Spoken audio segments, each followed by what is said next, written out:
Olá, gente. A bênção dos mais velhos, a bênção dos mais novos. O assunto de hoje que eu queria falar com vocês é um assunto bastante polêmico. É o aborto. As pessoas hoje confundem muito ideologia com vivência, com crença, com a vida por si só. Uma coisa é você ter a sua ideologia política, religiosa, alguma coisa. E outra coisa é você seguir as regras divinas, as regras daquilo que Deus coloca no nosso caminho. Com relação ao aborto, eu concordo que as mulheres têm pleno direito sobre seus corpos. Isso é indiscutível. Mas o que nós, do Espiritismo, Umbanda, Candomblé e todas as nossas ramificações não podemos esquecer é que para nós a vida começa a partir da fecundação. Uma coisa é você evitar a fecundação, outra coisa é a partir do momento que houve a fecundação você interromper o processo de multiplicação das células e posterior feto, nascimento e assim por diante. O que está muito difícil de entender é que são mulheres dos nossos segmentos apoiarem um aborto. Então eu quero lembrar vocês de que não há um início de vida se não for uma permissão divina. Se não for o fato de que Deus determine que esse ser, que esse espírito inicie no processo de reencarne, de reencarnação, que já começa muito antes do ato sexual por si só.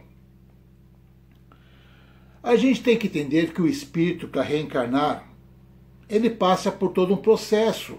Não é um estalo de dedo e falar é ali que eu vou.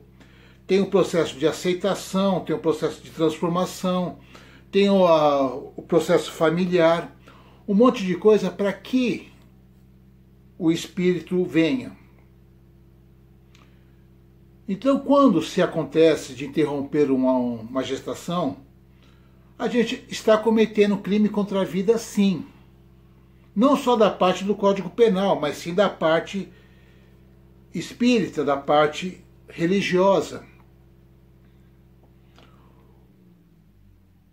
Quero lembrar vocês que existem vários e vários casais com muita saúde, plena saúde, que por um motivo ou outro não engravidam. E às vezes, em outros casos, simplesmente uma única relação, às vezes até mesmo sem o prazer da mulher, acontece o engravidamento, né? O início da gestação. Por que isso? Será que Deus está tão errado? Não. O mundo espiritual é perfeito, Deus é perfeito. Então a gente não pode esquecer que tudo isso vem em função de uma determinação divina. De que, de uma forma ou de outra, a gente aceitou. E quando a gente impede esse espírito de retornar para o plano terráqueo, plano terreno, a gente está assim interrompendo diretamente o destino desse ser. E isso vai refletir diretamente na gente. Não se tem como um cristão ser a favor do aborto. Humanamente não é aceitável. Para vocês entenderem, é como se fosse os afrodescendentes apoiarem a Ku Klux Klan, como se os judeus apoiassem o Holocausto, como os judeus fossem a favor dos faraós. Não tem como. Então, um espírita ser a favor do aborto é contra tudo aquilo que nós acreditamos. Porque para ser espírita nós temos que aceitar a lei do reencarne. Nós temos que acreditar na existência do espírito.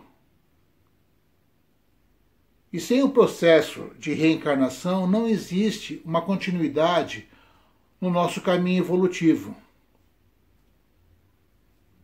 Portanto, você até pode ser sim a favor do aborto, mas não tem como você ser a favor do aborto pró-vida. Não tem como você ser a favor do aborto e ser espírita. Não dá. Então, gente, o recado está dado. Cada um tem a sua crença, cada um tem a sua vontade. E como eu sempre digo, eu não estou aqui para dar moral para ninguém. Mas tem certas coisas que são incompatíveis. Esses foram os exemplos que eu pude dar para vocês. Do mais, estudem. Existem várias leituras, tem na internet, inclusive livros espirituais que falam sobre o aborto. Então aprendam um pouco mais. Não vão atrás de ideologias políticas para justificar o erro de vocês, ou a falha de vocês, ou a falta de conhecimento de vocês. Antes de você dizer que é pró ou contra, estudem. Que Deus abençoe a todos.